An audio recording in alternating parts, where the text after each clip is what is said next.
Eu os encontrei amontoados debaixo de um viaduto na chuva torrencial. O homem segurava um bebê febril contra o peito, ambos encharcados até os ossos. Este não era um morador de rua qualquer. Este era meu neto. Por 30 anos, eu acreditei que a traição do meu filho era a pior dor que eu jamais sentiria. As contas esvaziadas, o ataque cardíaco do meu marido quando descobriu o roubo, as décadas de isolamento. Eu nunca imaginei que estaria na lama sob aquele viaduto de concreto, a chuva encharcando meu casaco caro, encarando os olhos do meu marido no rosto de um estranho. Tiago Sampaio? Eu perguntei, minha voz quase inaudível com o temporal. Ele ergueu os olhos, desconfiado, protetor. Quem é você? Ele exigiu, protegendo sua filhinha daquela mulher estranha que aparecia do nada. Meu nome é Alice Sampaio, eu disse, agachando-me ao seu nível. Eu sei que seu pai lhe disse que eu estava morta, mas eu sou sua avó. O olhar em seu rosto naquele momento, eu sabia que tudo estava prestes a mudar. Antes de continuarmos, por favor, deixe um comentário nos dizendo de onde você está assistindo e se inscreva no canal Nunca é Tarde Demais. Estamos criando uma comunidade de pessoas incríveis que sabem que nossos melhores capítulos podem acontecer em qualquer idade. Agora, de volta à história. Eu mantive a pasta de plástico na minha mesa por 3 dias. Preta, comum, fina o suficiente para deslizar entre as páginas de um livro e desaparecer. Minha assistente a colocou ali sem comentar, sabendo que era melhor não mencionar o que continha. 3 manhãs, eu tomei meu café nesta mesa, empurrei papéis ao redor dela, fiz ligações, tudo enquanto fingia que ela não estava ali. Hoje, estou cansada de fingir. O Atlântico se estende além das minhas janelas, uma tela azul brilhante sob o sol do rio. Eu projetei esta cobertura sozinha depois que Arthur morreu. Tudo em mármore branco, vidro e aço. Linhas limpas, nada desnecessário, nada para acumular poeira ou memórias.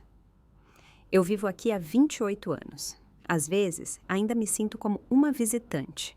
Eu levanto a pasta. É mais leve do que deveria, considerando o que contém. E $30.000 por um relatório de 6 páginas e uma fotografia. Suponho que a informação não pese muito hoje em dia. Dentro está exatamente o que eu esperava. O relatório final da Investigações Falcão. O próprio Falcão está aposentado agora. Seu filho cuidou deste caso, menos minucioso que o pai, mas discreto. O nome Sampaio ainda abre portas, mesmo na minha semi-aposentadoria. A empresa se administra sozinha agora, mais ou menos. Eu só intervenho quando o conselho fica sentimental sobre as propriedades antigas. Sentimento é o inimigo de um negócio sólido. A primeira página é um resumo. Nome, Tiago Arthur Sampaio, 28 anos. Ocupação, operário de fábrica, demitido. Residência atual, sem teto. Localização, Curitiba, Paraná. Abaixo disso, a linha da qual meus olhos não conseguem desviar. Pais, Gregório e Brenda Sampaio. Afastados. Meu café esfriou. Eu o empurro para o lado. Eu sabia que ele existia, claro. Contratei o primeiro investigador quando Gregório desapareceu com nosso dinheiro. Naquela época, Brenda já estava grávida. Eu queria saber para onde foram, o que fizeram com o fundo de aposentadoria do Arthur, com as contas de emergência, com os títulos destinados à educação dos nossos netos. Eu os encontrei vivendo confortavelmente em Manaus. Gregório trabalhando em uma firma de investimentos, usando os contatos de Arthur, usando nosso nome. Eu encerrei a investigação depois do funeral de Arthur. Parecia não fazer sentido depois daquilo. Mas, 3 semanas atrás, algo me acordou às 2 horas da manhã. Aquele tipo de despertar onde você fica subitamente completamente alerta. Arthur costumava dizer que era alguém pisando na sua sepultura. Levantei-me, fiz um chá e sentei na minha cozinha, sentindo como se estivesse esperando por algo. Pela manhã, liguei para o filho de Falcão e dei a ele o nome de Gregório. Eu não sabia o que esperava encontrar depois de todos esses anos. Eu não esperava isso. O relatório é metódico. Uma crônica de colapso sistemático. Tiago Sampaio, nascido em Manaus, mudou-se para Curitiba aos 6 anos. Aluno mediano, sem antecedentes criminais. Casado aos 22 com Olivia Marques. Filha nascida há 16 meses, Sofia Maria Sampaio. Empregado na indústria Centro-Sul por 5 anos. recentemente demitido devido à redução de pessoal na fábrica, e então o desmoronamento. Esposa o deixa com outro homem. Tiago perde o apartamento por falta de pagamento. Carro retomado pelo banco. Aplica para vaga em abrigo público. Fila de espera devido à superlotação.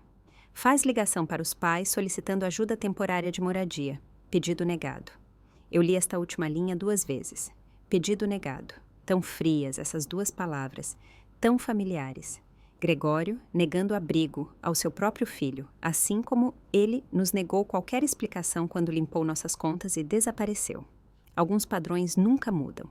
A página final do relatório é a fotografia, granulada, tirada à distância.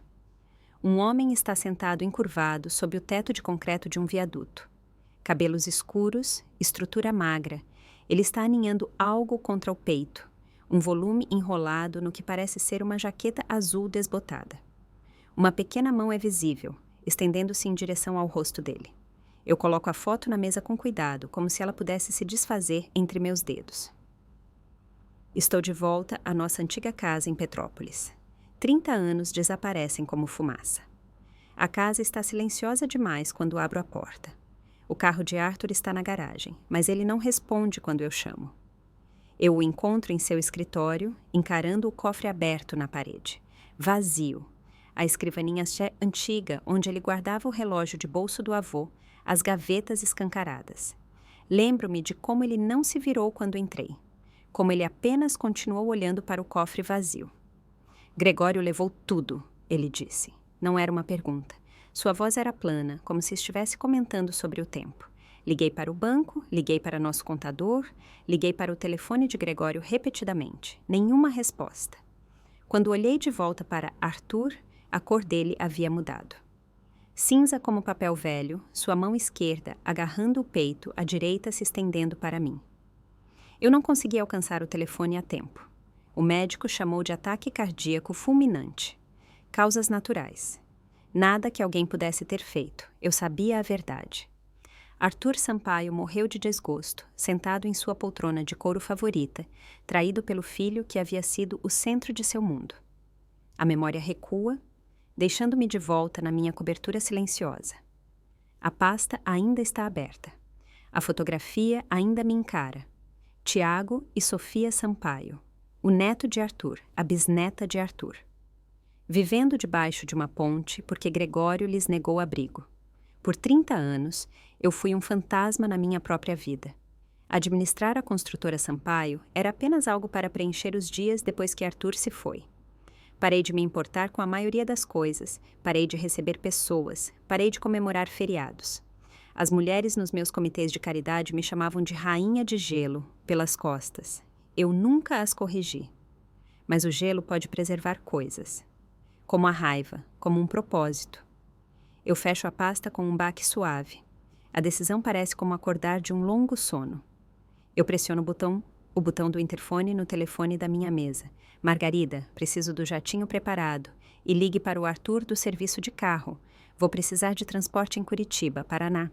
Sim, dona Alice. Quando será a sua partida? Eu olho para a pasta preta mais uma vez.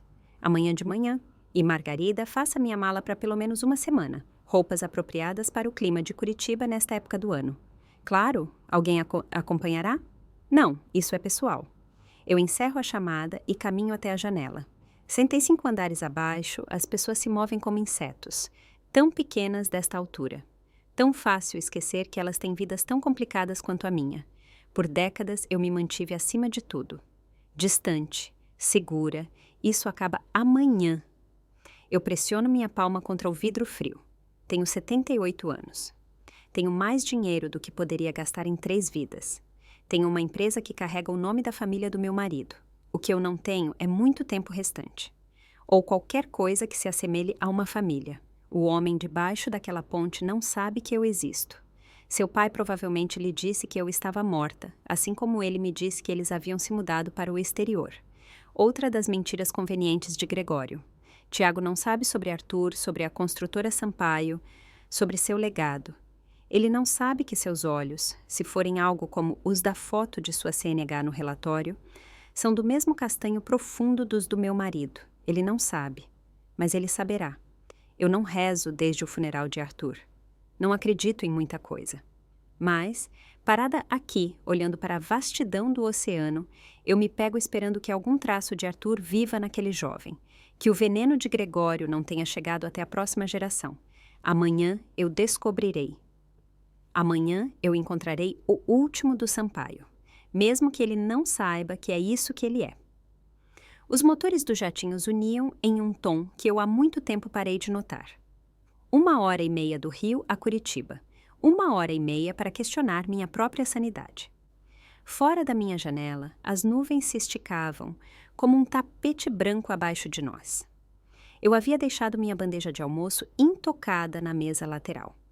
Algum prato de salmão artisticamente arranjado que Margarida havia pedido. Comida não me interessava.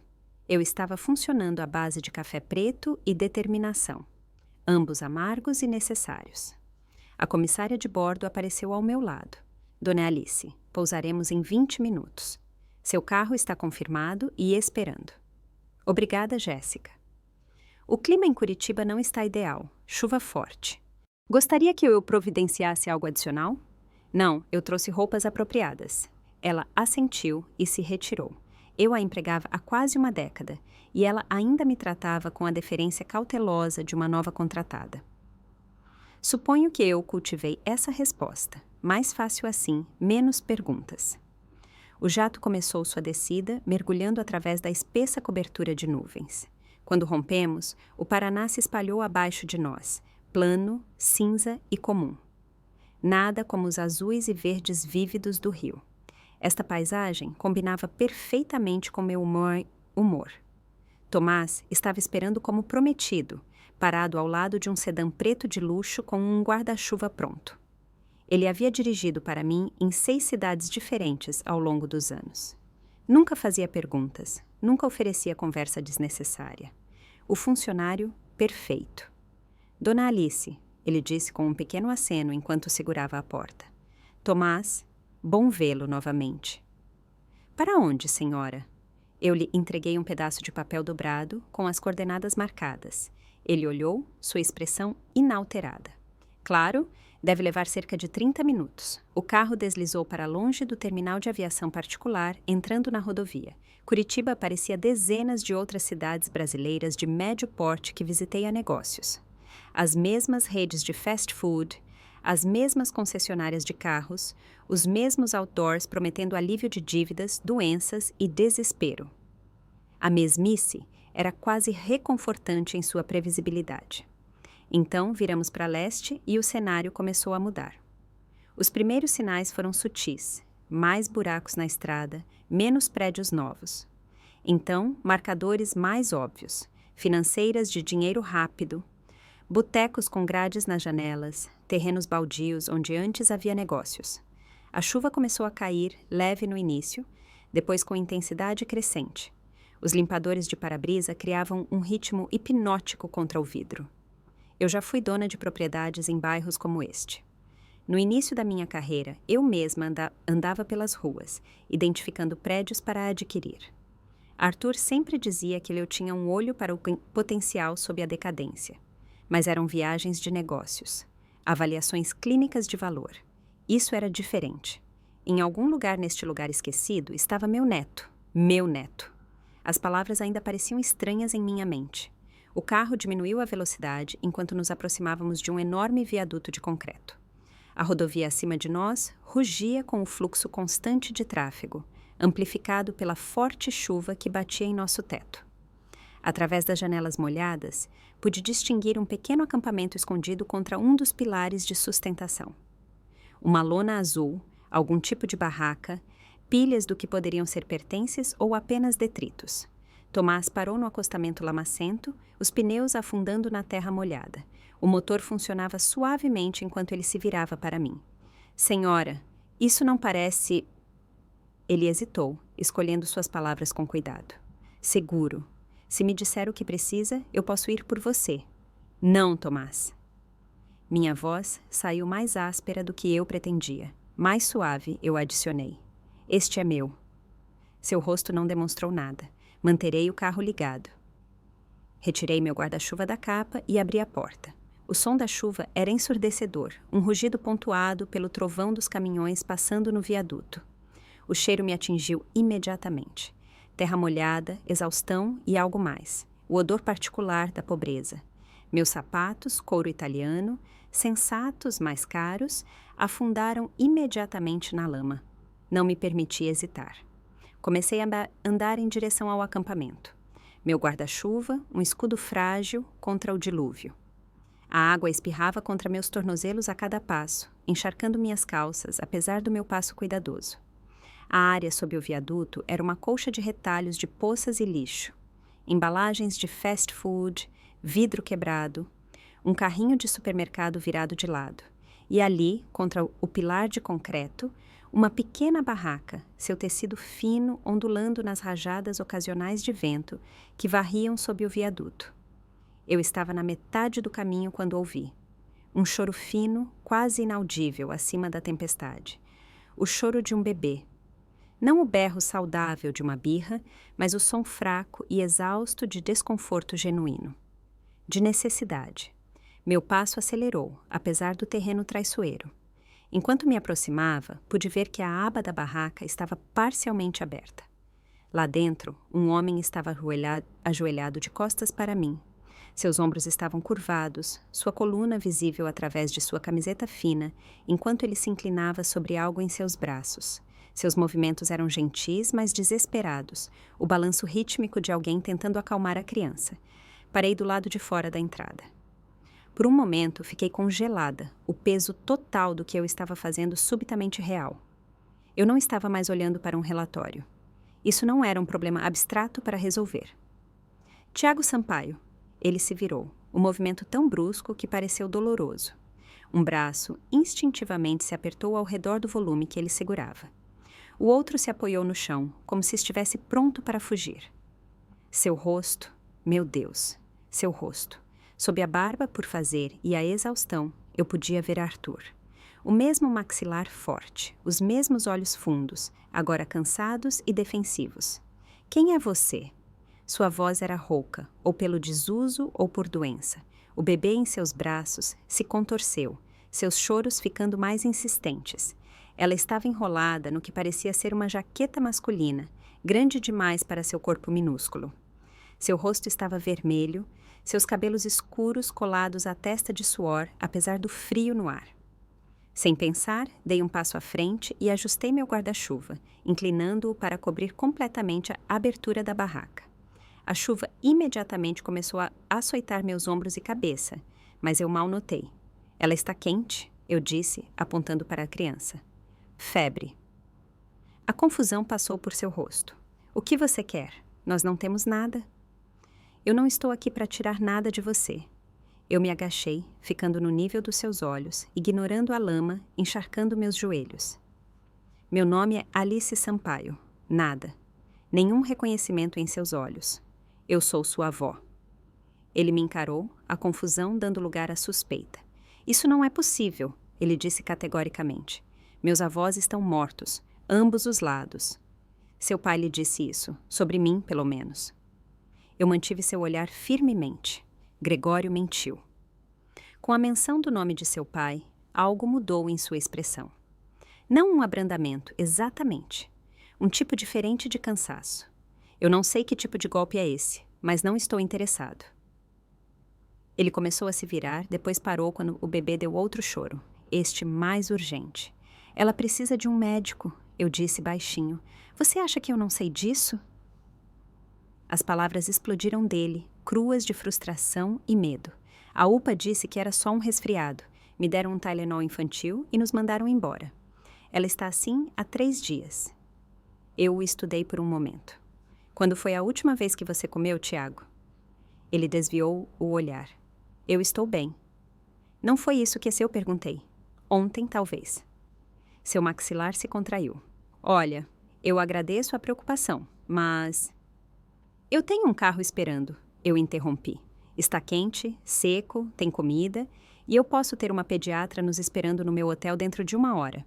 Ele riu, um som áspero e sem humor. Certo. E o que você quer em troca? Nada que você não esteja disposto a dar.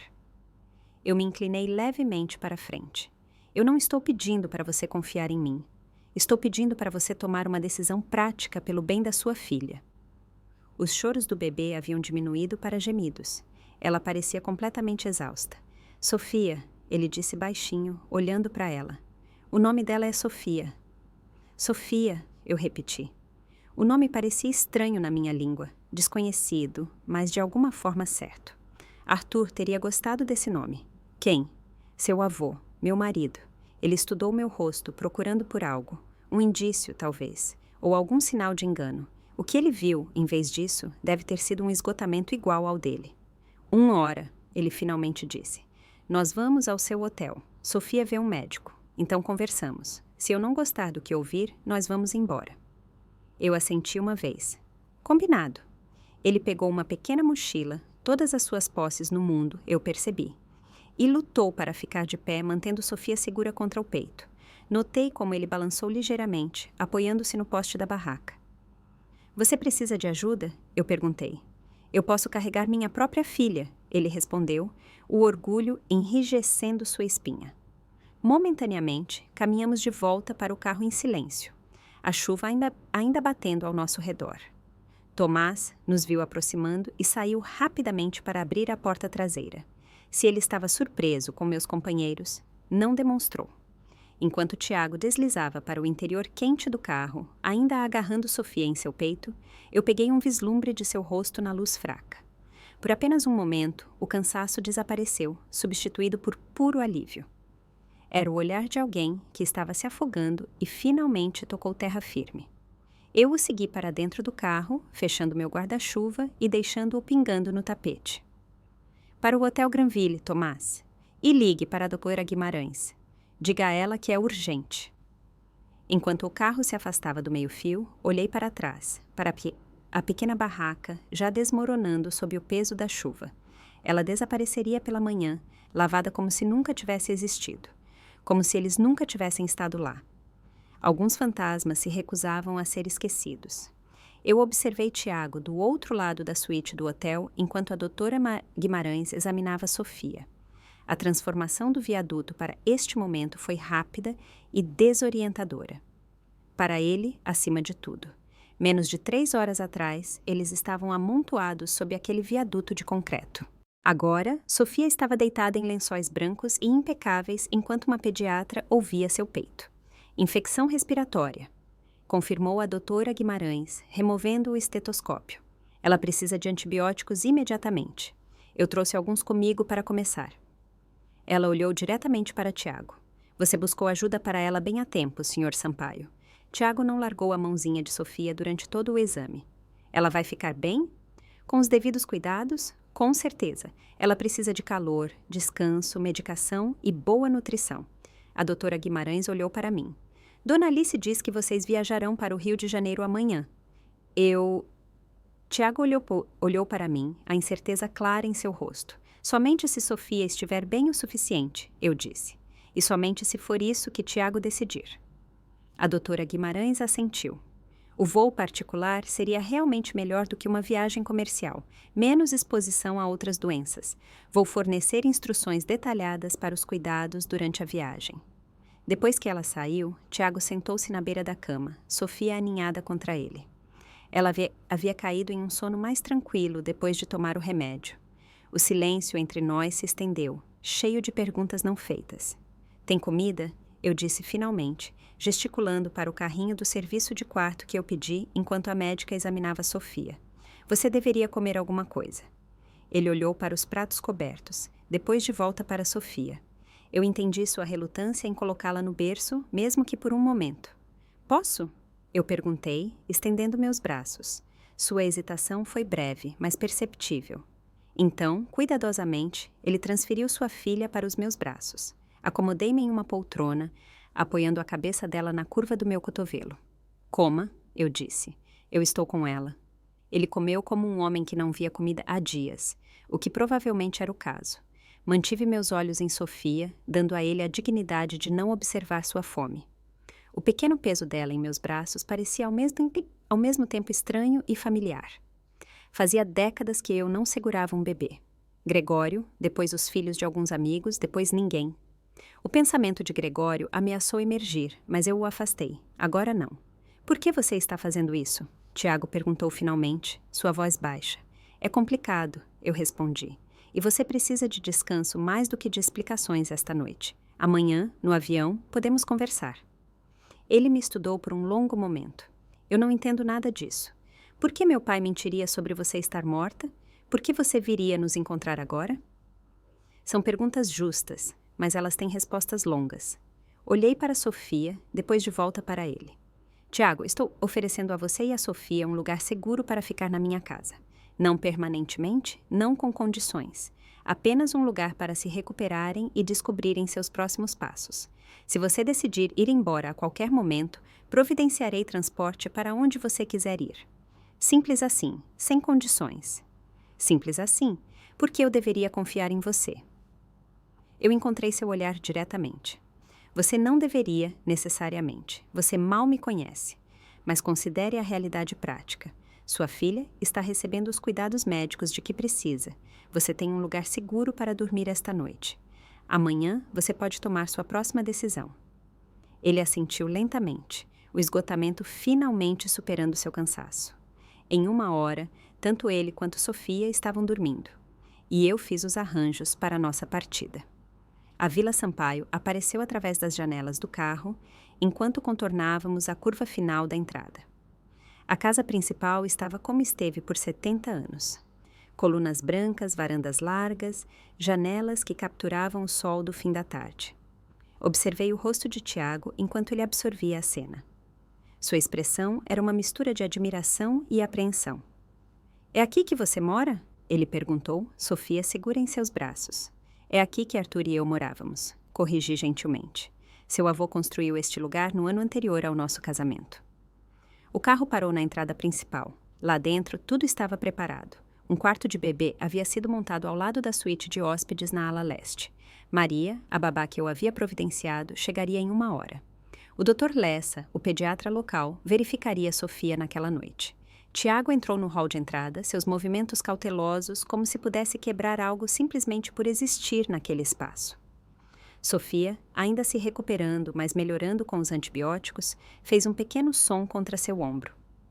Deixe-me mostrar onde vocês ficarão, eu disse. Eu o conduzi pela casa até a ala leste, evitando deliberadamente as áreas formais. A suíte de hóspedes que escolhi era confortável, mas não esmagadora. Um quarto com uma área de estar adjacente, cores neutras, janelas com vista para os jardins. O quarto de bebê conectado era simples, mas completo. Um berço, trocador, cadeira de balanço. Maria estará aqui em breve, expliquei. Ela não está aqui para assumir o controle. Ela está aqui para que você possa descansar quando precisar. Tiago ficou no centro do quarto, parecendo perdido. Há roupas na cômoda, continuei. Coisas básicas. Camisetas, calças jeans. A cozinha lá embaixo está sempre aberta. Seus quartos têm chave. Peguei um smartphone do meu bolso. Este tem meu número programado. Ligue ou mande mensagem a qualquer hora, dia ou noite. Ele aceitou o telefone com a mão livre. Eu não sei o que dizer. Você não precisa dizer nada. Acomode-se, descanse. Isso é tudo o que importa agora. Por 3 dias, Tiago ficou principalmente em seus aposentos. Maria relatou que Sofia estava melhorando rapidamente com a medicação e os cuidados adequados. Eu lhes dei espaço, reconhecendo que Tiago precisava de tempo para descomprimir, para se assegurar de que isso não era alguma armadilha elaborada. Na 4ª noite, eu estava sentada na varanda envidraçada com chá e um dos antigos álbuns de fotos de Arthur, quando senti uma presença. Tiago estava parado na porta, hesitante. Posso me juntar a você? Ele perguntou. Por favor. Gesticulei para a cadeira oposta à minha. Sofia dormiu, finalmente. Maria me mostrou como usar a babá eletrônica. Ele olhou para o dispositivo na mesa lateral. Estou me acostumando.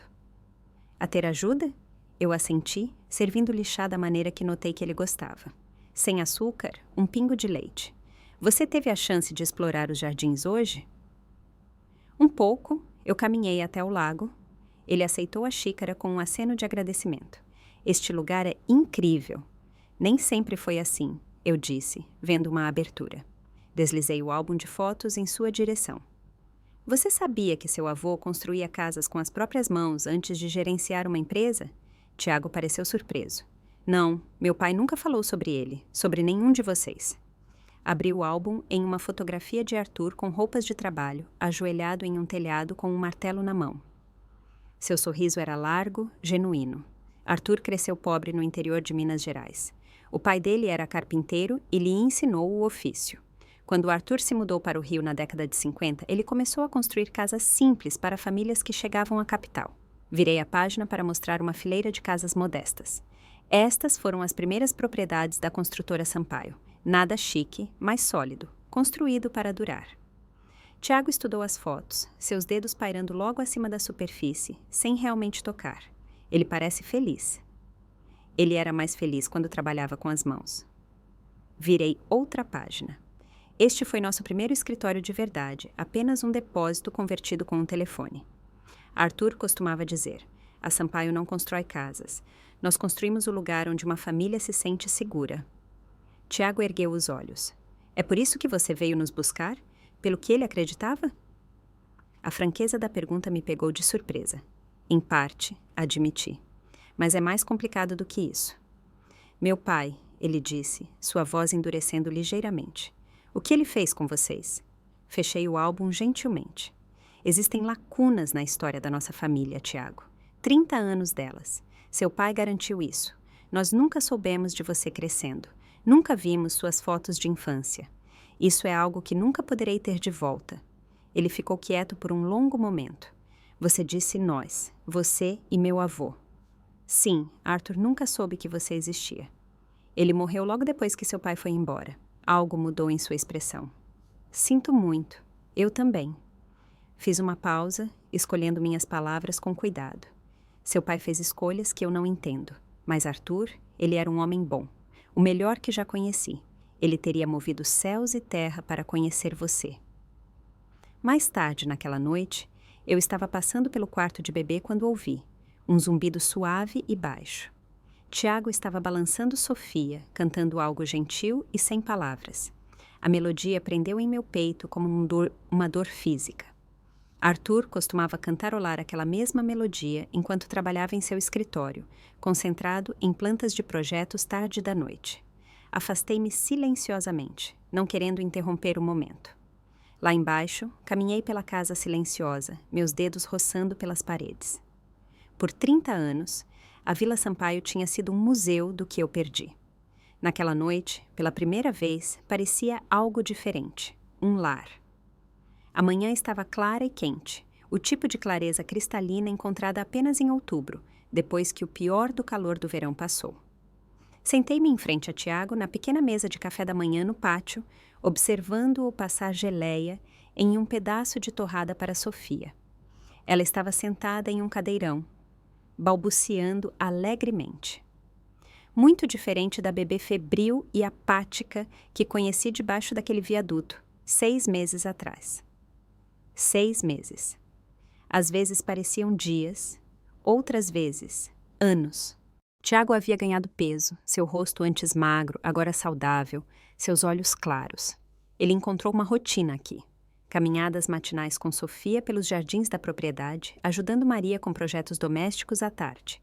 Ele lia vorazmente da biblioteca de Arthur. Ele estava se curando. Mas eu podia ver a inquietação começando a tomar conta. Um homem como Tiago precisava de propósito. Você pensou sobre o que se vem a seguir? Eu perguntei, mantendo meu tom casual enquanto tomava meu café. Ele ergueu os olhos, sua expressão cautelosa. Tenho me candidatado a empregos online. Trabalho em fábrica, principalmente. Há uma fábrica, a uns 30 quilômetros daqui, que está contratando. Eu assenti, considerando suas palavras. Essa é certamente uma opção.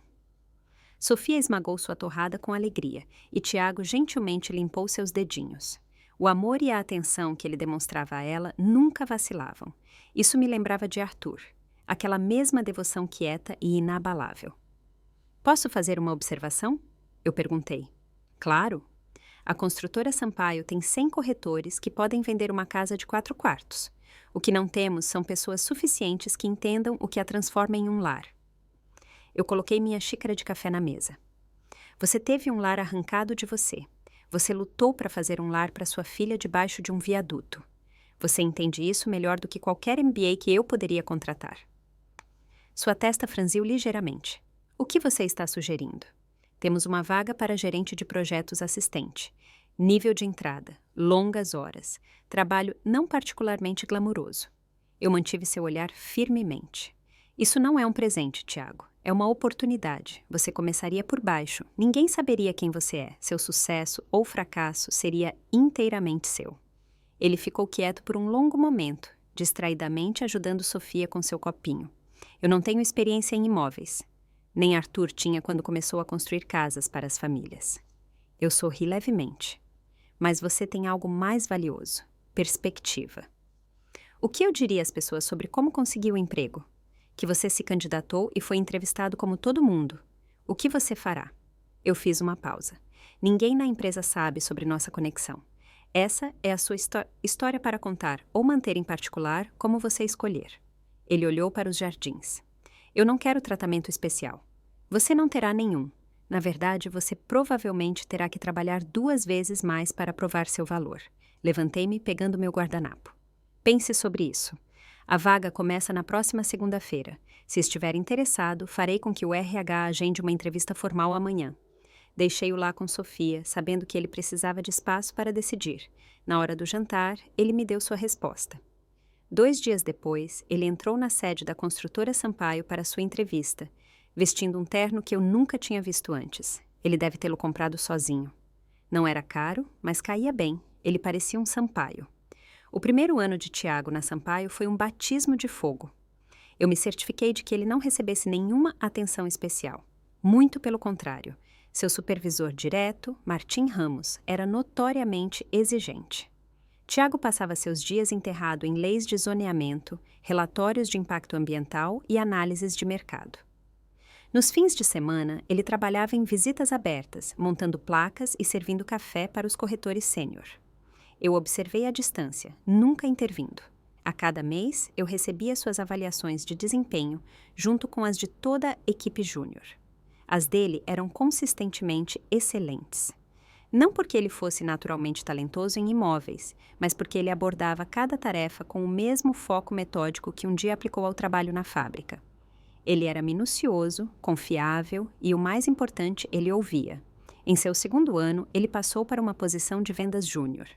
Por acaso, eu estava no escritório principal uma tarde, quando ele estava trabalhando com um jovem casal. Professores com um bebê novo, procurando sua primeira casa. Observei discretamente da sala de conferências ao lado. Como é a rotina matinal de vocês?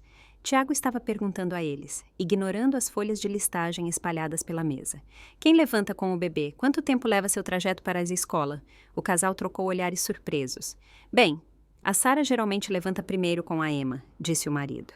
Eu cuido do turno da noite, já que a Sara precisa corrigir provas. Tiago assentiu, fazendo anotações. E qual é o cômodo mais importante em seu apartamento atual? Onde vocês passam a maior parte do tempo? A mesa da cozinha. Sara respondeu imediatamente. É onde eu corrijo, onde comemos, onde brincamos com a Emma. Me falem sobre o seu domingo ideal. Tiago continuou. Observei-o construir uma imagem da vida deles, não da lista de desejos deles. Quando mencionaram que adoravam caminhar, ele eliminou bairros sem calçadas. Quando falaram sobre a mãe de Sara visitar com frequência, ele se concentrou em casas com quartos de hóspedes. No final da sessão, ele havia reduzido suas opções a 3 casas, todas abaixo do orçamento, nenhuma com as bancadas de granito que eles achavam que queriam, mas cada uma perfeita para suas vidas reais. 2 semanas depois, eles fecharam um negócio em uma modesta casa de 3 quartos em um bairro tranquilo com excelentes escolas.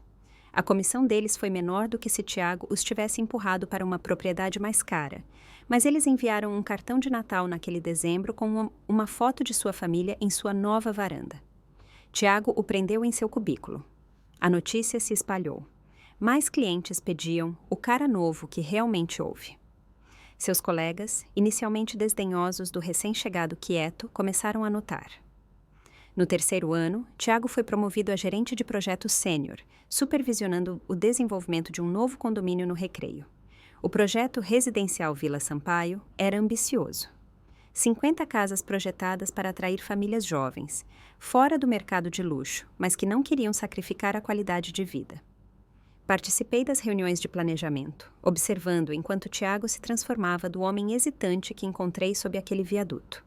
Ele comandava respeito, não pela força da personalidade, mas pela competência e empatia. Ele insistiu em áreas verdes entre as casas, calçadas largas o suficiente para carrinhos de bebê e um centro comunitário com instalações de creche. As pessoas não estão apenas comprando casas, ele explicou à equipe de desenvolvimento. Elas estão comprando o espaço entre a porta da frente e a do vizinho. Elas estão comprando a caminhada até a escola. Estão comprando a vista da janela da cozinha enquanto lavam a louça. Sua equipe o ouvia porque ele havia conquistado o respeito deles. Eles não sabiam nada sobre sua conexão comigo, nada sobre seu passado. Eles apenas o conheciam como um gerente de projetos, cujos empreendimentos consistentemente esgotavam, porque ele construía comunidades onde as pessoas queriam viver. Sofia tinha 4 anos agora, uma criança brilhante e curiosa que passava os dias na creche da empresa. Tiago havia se mudado com ela para uma casa modesta a cerca de 15 minutos da minha propriedade. Perto o suficiente para visitas regulares, mas estabelecendo claramente sua independência. Eu respeitava sua necessidade de separação, de construir sua própria vida. Nosso relacionamento havia se estabelecido em um ritmo confortável de jantares de domingo e visitas ocasionais durante a semana. Eu nunca falei de Gregório. Tiago nunca perguntou. A reunião executiva anual estava marcada para a primeira segunda-feira de outubro. A empresa cresceu significativamente sob minha liderança. Do modesto negócio de construção de casas de Arthur para uma das principais incorporadoras imobiliárias do estado. Eu a administrei sozinha por 30 anos, mais tempo do que Arthur, e eu a administramos juntos. Eu estava cansada. A sala de reuniões estava lotada naquela manhã. Todos os vice-presidentes, chefes de divisão e gerentes seniores presentes, todos esperando a revisão anual padrão. Tiago estava sentado no meio da longa mesa, seu portfólio aberto, caneta pronta. Aos 31 anos, ele era um dos gerentes seniores mais jovens da história da empresa, mas havia conquistado seu lugar nesta mesa. A sala silenciou quando ocupei meu lugar na cabeceira da mesa. Permaneci de pé, observando os rostos voltados para mim com expectativa. Eram boas pessoas, profissionais competentes, mas apenas um deles entendia o que Arthur havia construído. Há 30 anos, comecei. Meu marido, Arthur, estava nesta sala e disse à nossa então pequena equipe que a Sampaio não estava no negócio de construir casas.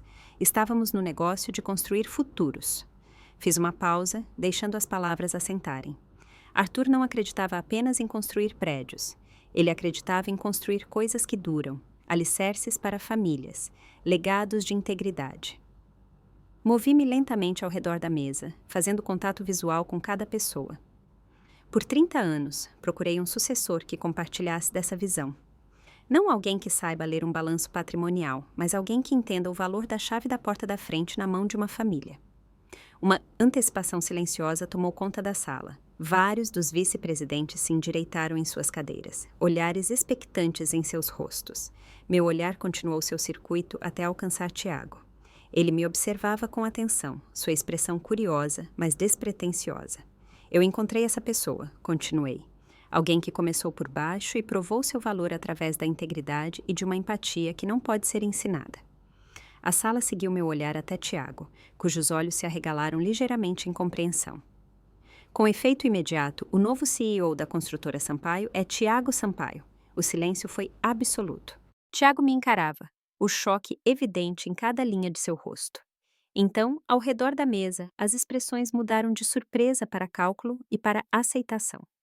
Alguns dos vice-presidentes assentiram lentamente. Eles trabalharam de perto com Tiago, viram seus resultados, seu estilo de liderança. A nomeação era inesperada, mas não inexplicável. Tiago, eu disse, gesticulando para a cabeceira da mesa. Gostaria de dizer algumas palavras? Ele se levantou lentamente, recompondo-se com um esforço visível. Enquanto se movia para tomar meu lugar, ele parou ao meu lado. Por quê? Ele sussurrou, apenas para eu ouvir. Eu encontrei seu olhar firmemente.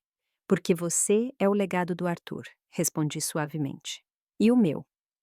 Enquanto Tiago se dirigia à sala, sua incerteza inicial dando lugar à confiança tranquila, sentei-me e observei o futuro da Sampaio tomar forma.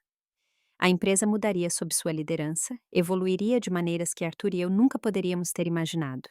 Mas seu coração, seu entendimento do que um lar realmente significa, permaneceria exatamente como deveria ser. Eu estava no meu escritório, na Torre Sampaio, revisando relatórios trimestrais, quando Margarida chamou pelo interfone. Dona Alice, há 2 pessoas no lobby insistindo em ver o Sr. Sampaio. Eles não têm hora marcada, mas estão sendo bastante persistentes. Algo em seu tom chamou minha atenção. Eles deram seus nomes? Uma breve hesitação. Um senhor e senhora Gregório Sampaio. O nome me atingiu como um golpe físico. Por um momento, eu não consegui respirar direito. Dona Alice, devo pedir a segurança para acompanhá-los para fora? Eu me recompus. Não. Diga a eles que o senhor Sampaio não está disponível. Eu vou descer. Tem certeza de que... Tenho certeza, Margarida.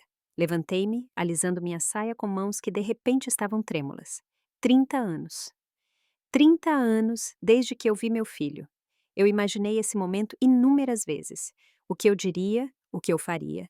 Agora que estava aqui, eu me sentia estranhamente calma. A descida do elevador até o lobby foram 17 andares de memórias. Gregório criança, correndo para Arthur com os braços estendidos. Gregório aos 12, mostrando orgulhosamente ao pai uma casa modelo que ele construiu para um projeto escolar. Gregório aos 20, seus olhos frios enquanto explicava por que merecia acesso antecipado ao seu fundo fiduciário. Eu tinha visto a mudança nele, o crescente senso de merecimento, o charme vazio. Mas Arthur tinha sido cego para isso. Arthur amava sem reservas, sem proteção. As portas se abriram para o reluzente lobby de mármore da Torre Sampaio. E lá estavam eles. Reconheci Gregório imediatamente, apesar dos anos. Mais magro, cabelos grisalhos nas têmporas, linhas gravadas profundamente ao redor de sua boca, mas inconfundivelmente meu filho. A mulher ao lado dele devia ser Brenda. Ambos estavam vestidos com roupas que um dia foram caras, mas agora mostravam sinais de desgaste. Eles estavam perto da recepção, Gregório gesticulando enfaticamente para o segurança. Acho que você não entende quem eu sou. Eu sou o pai dele. Exijo vê-lo imediatamente. Como expliquei, senhor, o senhor Sampaio não está disponível sem hora marcada. O guarda respondeu calmamente. Então marque uma hora. Diga a ele que seus pais estão aqui. Atravessei o lobby, meus saltos batendo contra o mármore. O som chamou a atenção deles. Gregório se virou, irritação clara em seu rosto, até que ele me viu. Sua expressão congelou. Olá, Gregório, eu disse, minha voz notavelmente firme. Ele empalideceu. Mãe. Os olhos de Brenda se arregalaram em reconhecimento. Alice, ela disse, sua voz tensa, então se recompondo com esforço visível. Já faz muito tempo. Estamos tentando falar com o Tiago. Eu sei por que vocês estão aqui, interrompi. Olhei diretamente para Gregório. A notícia sobre a nomeação de Tiago saiu na seção de negócios de vários jornais. Vocês acham que há dinheiro a ser ganho? Isso não é justo, Gregório protestou, mas fracamente.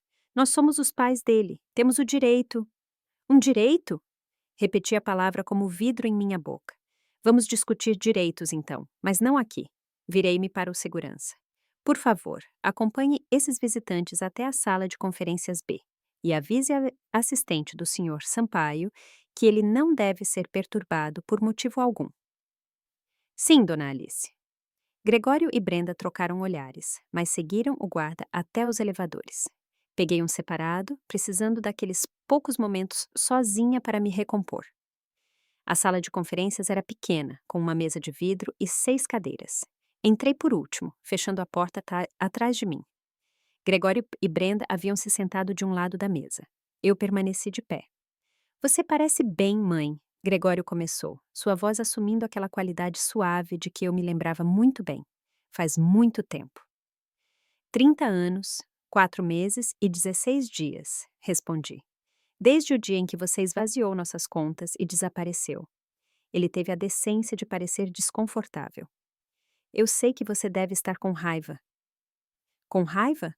Eu o cortei. Raiva é um luxo para os vivos. Eu não estava vivendo, Gregório. Nós cometemos erros, Brenda interveio. Éramos jovens, mas somos os pais de Tiago. Temos um relacionamento a reconstruir. Virei meu olhar para ela. Um relacionamento? Minha voz era perigosamente suave. Conte-me sobre esse relacionamento. Foi aquele em que vocês se recusaram a deixar seu filho e neta ficarem com vocês quando eles não tinham para onde ir? Ou talvez o relacionamento em que vocês disseram a Tiago que eu estava morta? Gregório se mexeu em sua cadeira. Nós tínhamos nossas razões. Você sabe onde eu encontrei seu filho? Perguntei, inclinando-me para a frente com as duas mãos na mesa. Debaixo de um viaduto na chuva, com a filha dele doente de febre. Foi aí que o relacionamento de vocês o deixou. O rosto de Brenda corou. Estávamos passando por dificuldades financeiras. Vocês estavam passando por dificuldades financeiras, repeti, cada palavra precisa e afiada. E sua solução foi deixar seu filho e sua bebê viverem debaixo de uma ponte. Endireitei-me, olhando diretamente para Gregório. Seu pai morreu por causa do que você fez conosco. Você sabia disso? O médico chamou de ataque cardíaco, mas foi um coração partido. Arthur morreu sentado em seu escritório, olhando para o cofre vazio onde as economias de nossa vida estavam. Gregório empalideceu ainda mais. Eu nunca quis. Você não quis que ele morresse. Talvez não. Mas você quis roubar de nós. Você quis mentir. Você quis usar o nome dele para conseguir um cargo em Manaus. Fiz uma pausa. Assim como você pretende usar Tiago agora. Isso não é justo, protestou Brenda. Nós também tivemos dificuldades. Perdemos tudo em maus investimentos. Estamos apenas tentando nos reconectar com nosso filho, nossa família. Família? Perguntei, minha voz mal acima de um sussurro. Você fala de família. Família não abandona uma criança debaixo de uma ponte. Família não constrói uma vida sobre mentiras que mataram seu próprio pai. Peguei um documento dobrado do meu bolso, colocando-o na mesa entre nós. Esta é uma ordem de restrição. Ela proíbe vocês dois de contatar Tiago ou Sofia de qualquer forma. Também os proíbe de entrar em qualquer propriedade da Sampaio. Deslizei outro documento para a frente. Esta é a prova do roubo de nossas contas. O crime prescreveu, mas se vocês contestarem a ordem de restrição, garantirei que isso se torne muito público. Gregório olhou para os papéis, depois para mim. Você não pode fazer isso. Ele é nosso filho.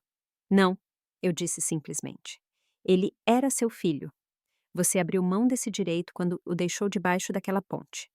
Movi-me para a porta e a abri. 2 seguranças esperavam do lado de fora. Estes senhores irão acompanhá-los para fora. Se voltarem, serão presos por invasão. Brenda levantou-se abruptamente. Sua arrogante, você acha que pode simplesmente roubar nosso filho? Comprar a lealdade dele com seu dinheiro? Eu a encarei com calma. Eu não precisei comprar nada, Brenda. Eu simplesmente ofereci a ele o que vocês nunca ofereceram. A verdade. E uma escolha. Gregório permaneceu sentado, parecendo subitamente velho e derrotado. Ele sabe sobre o que eu fiz com você e o papai? Sim, respondi. Eu contei tudo a ele, e ele fez as pazes com isso. E ele ainda aceitou o cargo de CEO, sabendo que era da empresa do meu pai? Ele aceitou porque era da empresa do avô dele, corrigi. Arthur teria se orgulhado dele. Gregório finalmente se levantou. E você, mãe, está orgulhosa do que fez, virando meu filho contra mim? Eu não precisei virar ninguém contra você, Gregório. Você fez isso sozinho. Abri a porta um pouco mais. Adeus. Eles saíram. Brenda com a cabeça erguida em desafio. Gregório com os ombros caídos em derrota. Observei enquanto os seguranças os conduziam aos elevadores. Observei até que as portas se fecharam e eles se foram. Só então me permiti afundar em uma cadeira, minha compostura finalmente quebrando. Não sei quanto tempo fiquei sentada ali antes que houvesse uma batida suave na porta. Alice? Tiago estava na porta, preocupação gravada em seu rosto. Margarida me contou o que aconteceu. Endireitei-me, tentando me recompor. Me desculpe, eu deveria ter deixado você lidar com isso. Não era meu lugar. Ele atravessou a sala e, para minha surpresa, pegou minha mão. Era exatamente o seu lugar, ele disse baixinho. Você protegeu sua família, assim como tem feito desde a ponte. Olhei para ele. Este homem que de alguma forma se tornou o centro do meu mundo. Eles tentarão novamente. Pessoas como eles sempre tentam. E nós lidaremos com isso, juntos.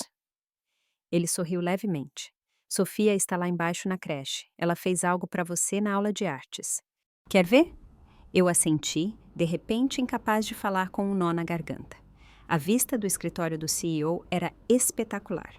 A cidade se espalhava de um lado, o oceano se estendendo até o horizonte do outro. Nós três estávamos na varanda particular, Sofia entre nós, segurando nossas mãos. Mais alto, ela exigiu, e na contagem de 3, Tiago e eu a levantamos, balançando-a entre nós, sua risada brilhante e destemida, carregada pela brisa do mar. Aos 5 anos, Sofia era pura curiosidade e energia, seus cachos escuros balançando enquanto ela corria de volta para dentro para examinar o modelo do novo condomínio Sampaio sendo construído em São Paulo. Tiago a observou com um sorriso antes de se virar para mim. O conselho aprovou a iniciativa de habitação popular esta manhã, ele disse. A construção começa no próximo mês. Eu assenti, o orgulho aquecendo meu peito. Arthur teria adorado esse projeto. Eu gostaria de tê-lo conhecido, Tiago disse baixinho. Você o conhece, eu respondi. Toda vez que você coloca uma família em uma casa que ela pode pagar. Toda vez que você escolhe a integridade em vez do lucro. Fiz uma pausa. Ele vive em você, Tiago, e nela. Nós dois olhamos para Sofia, que estava cuidadosamente reorganizando as pequenas árvores ao redor das casas modelo. Os olhos de Arthur, a determinação gentil de Arthur. Eu estive pensando, Tiago disse depois de um momento. A cobertura é grande demais só para mim e Sofia. E aquela sua mansão tem muitos quartos vazios. Olhei para ele surpresa. Você está sugerindo o que eu acho que está sugerindo? Ele deu de ombros, um traço de sorriso brincando em seus lábios. Sofia sente falta de tomar café da manhã com você. E esse trajeto de Petrópolis para o Rio é brutal. A Vila Sampaio foi construída para uma família, eu disse suavemente. Ela esperou muito tempo para ser uma novamente. Sofia correu de volta para nós, sua atenção já capturada por algo novo. Vovó Alice, você sabia que tem peixes na fonte lá embaixo? Podemos ter peixes para o nosso lago? Nosso lago. Encontrei o olhar de Tiago por cima da cabeça dela, vendo minha própria emoção refletida ali. Eu acho que isso pode ser arranjado, eu disse a ela, alisando seus cachos selvagens. Na verdade, acho que seu avô insistiria nisso. O sol estava começando a se pôr, lançando uma longa luz dourada sobre a cidade. Por 30 anos, eu fui um fantasma na minha própria vida, assombrando os espaços que Arthur um dia preencheu, preservando o que foi em vez de construir o que poderia ser. Agora, com a mãozinha de Sofia na minha e Tiago ao meu lado, eu estava finalmente voltando para a luz. O ciclo de dor que Gregório começou havia sido quebrado. O legado que Arthur construiu estava seguro. E eu, Alice Sampaio, não era mais um fantasma em uma mansão vazia. Eu estava em casa. Então, essa é a minha história. Eu adoraria saber o que você acha. Você teria perdoado um filho como Gregório? Ou eu estava certa em cortá-lo da minha vida para sempre? Deixe-me saber nos comentários e se inscreva para mais histórias como a minha.